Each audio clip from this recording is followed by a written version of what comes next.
Bem-vindos e bem-vindas ao podcast Companheiro Espírita. Meu nome é Yuri Castro e serei seu companheiro nesta jornada onde estudaremos, refletiremos e aplicaremos os conhecimentos do Espiritismo.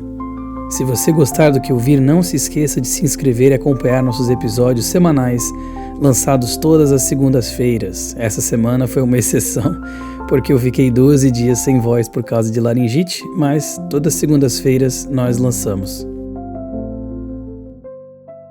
E o tema de hoje, ele é atual, desafiador e cheio de esperança. A transição planetária, ou seja, o processo de renovação moral e espiritual da Terra, anunciado por Jesus e explicado pelo Espiritismo. Mas o que significa a transição planetária? Bom, no Evangelho segundo o Espiritismo, no capítulo 3, Há muitas moradas na casa de meu pai, Allan Kardec nos apresenta a visão espírita dos mundos e da sua progressão. Ele comenta essa passagem famosa de João, em que Jesus falou: há muitas moradas na casa de meu pai. Kardec vai nos explicar que essas moradas são esses mundos espalhados pelo universo, cada um num estágio de evolução único. Porque nós aprendemos que a casa do Pai é o universo.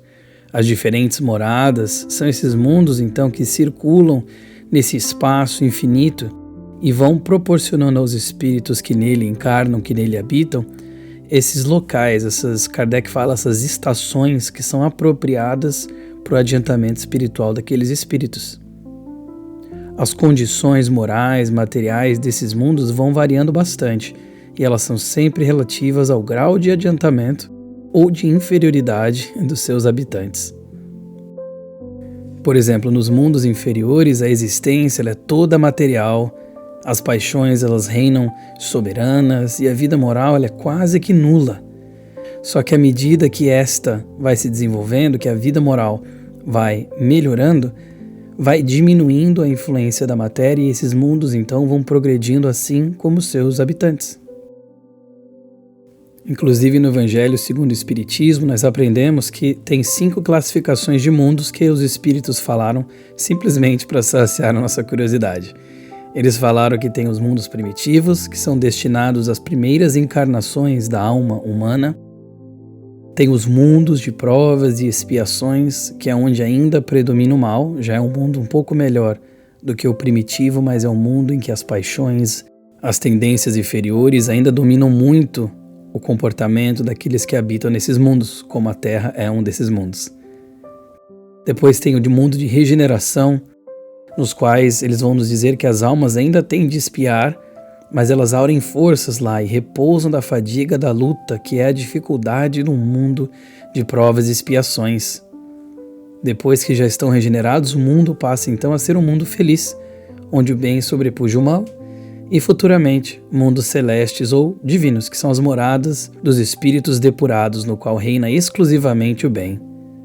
Vejamos que beleza, essa evolução dos planetas, a evolução dessas estações de aprimoramento do espírito, que são tantas, por isso que Jesus falou: há muitas moradas na casa de meu Pai.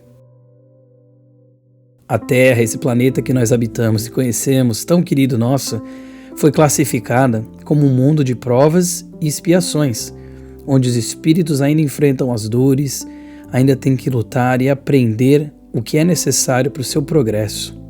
Mas esse estado não é definitivo. Todos os mundos estão em transformação, assim como nós, os espíritos imortais, também vamos evoluindo. No próprio Evangelho segundo o Espiritismo, nós aprendemos também que a população da humanidade inteira do universo não está contida somente na Terra.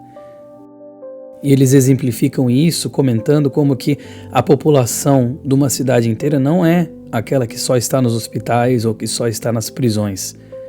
Aqueles são pessoas que estão necessitadas de uma ajuda biológica, uma ajuda física, uma ajuda moral, mas não representam a cidade como um todo, da mesma forma que aqui na Terra, sendo esse mundo em que tem uma humanidade que ainda está em provas e expiações, que ainda está evoluindo, mas não constitui a humanidade com H maiúsculo que existe por todo o universo. Nesse mesmo capítulo, Allan Kardec também vai nos falar que a Terra sendo esse mundo de provas e expiações, ele está destinado a passar para um mundo de regeneração. Mas o que isso significa?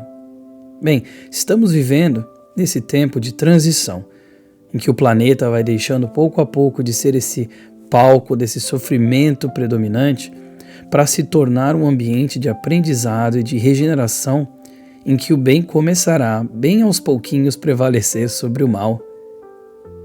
No livro A Gênese, também de Allan Kardec, ele vai aprofundar o assunto dizendo que chegou o tempo em que as ideias morais devem desenvolver-se para realizar os progressos que estão nos desígnios de Deus.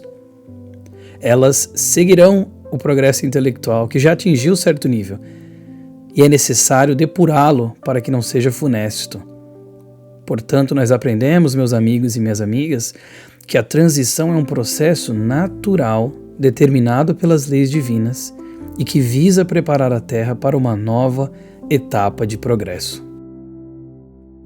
Aí alguém pode perguntar, como perceber então essa mudança? Quais são os sinais dessa mudança, dessa transformação?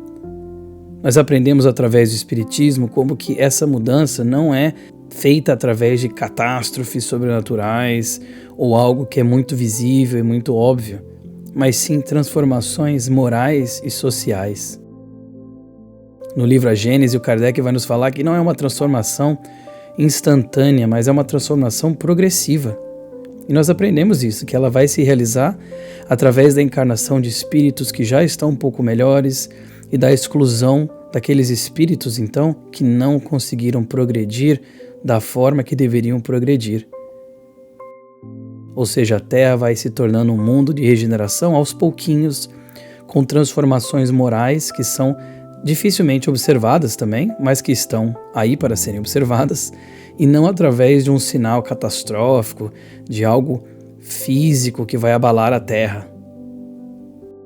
Os espíritos que ainda estão endurecidos no mal, portanto, que são rebeldes à lei de amor, não encontrarão mais espaço nesse mundo, terão que ser transportados para um outro mundo de provas e expiações para que eles continuem o seu aprimoramento lá.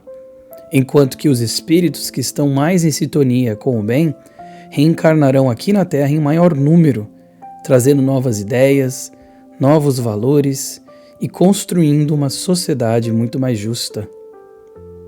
Esse processo pode ser doloroso, sim, porque ele envolve crises, conflitos, rupturas, mas são como se fossem dores do parto, se nós imaginarmos como se fosse o nascimento de uma humanidade renovada, de uma terra agora como mundo de regeneração. Mas por que nós precisamos então dessa transição? No Evangelho segundo o Espiritismo, ainda no capítulo 3, nós vemos como que Deus faz com que os mundos progridam por meio da encarnação dos espíritos que neles habitam.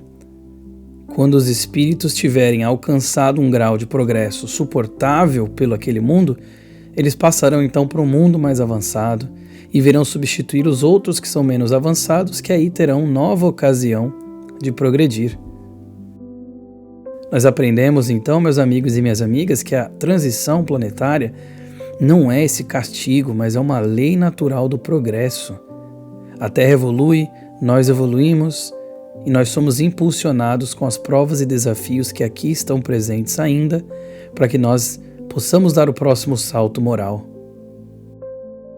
Basta olharmos as crises da humanidade. Quando nós olhamos para os conflitos atuais, por exemplo, as guerras, as desigualdades, as crises, os desajustes sociais, é fácil cair no medo ou no desânimo.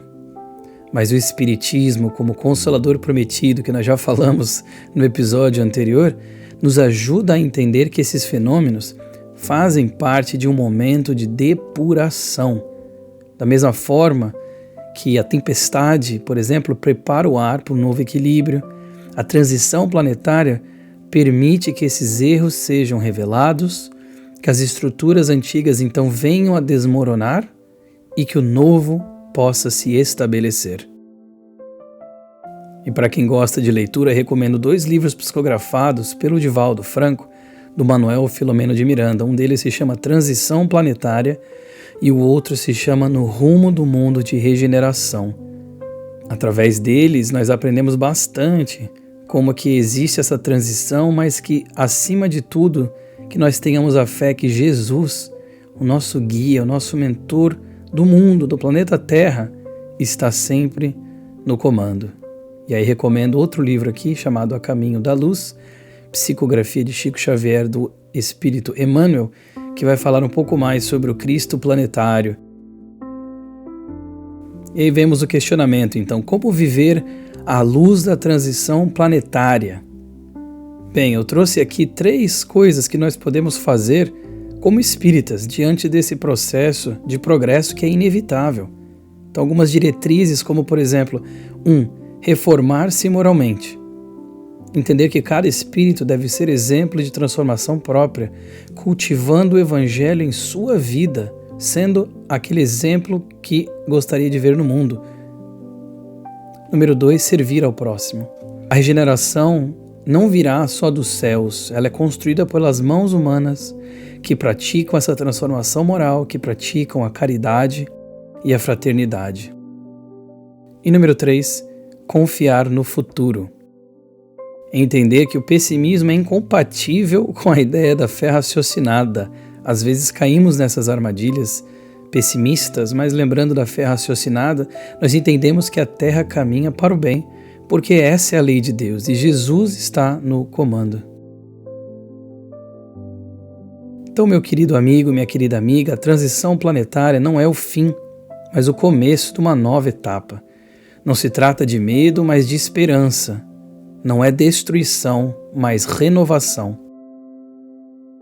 O Espiritismo ensina que o futuro da Terra será um dia de paz e de amor e que cada um de nós é chamado a todo momento a participar dessa construção. Como nos disse Jesus, bem-aventurados os mansos, porque herdarão a terra.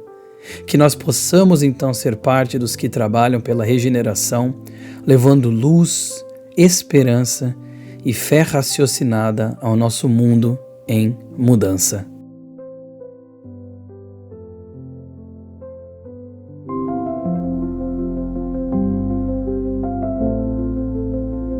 Chegamos ao final de mais um episódio aqui do nosso podcast Companheiro Espírita e eu gostaria muito de agradecer a atenção e o carinho de vocês por me escutarem. Espero que isso tenha sido útil e se foi útil, se essa mensagem trouxe consolo, trouxe um esclarecimento, que seja, compartilhe ela com alguém que também esteja precisando dessa luz, dessa esperança. Nos vemos na próxima segunda-feira com um novo estudo. Até lá, permaneça firme com a luz do Evangelho e a certeza de que nunca caminhamos sozinhos. Com amor fraterno, seu companheiro espírita.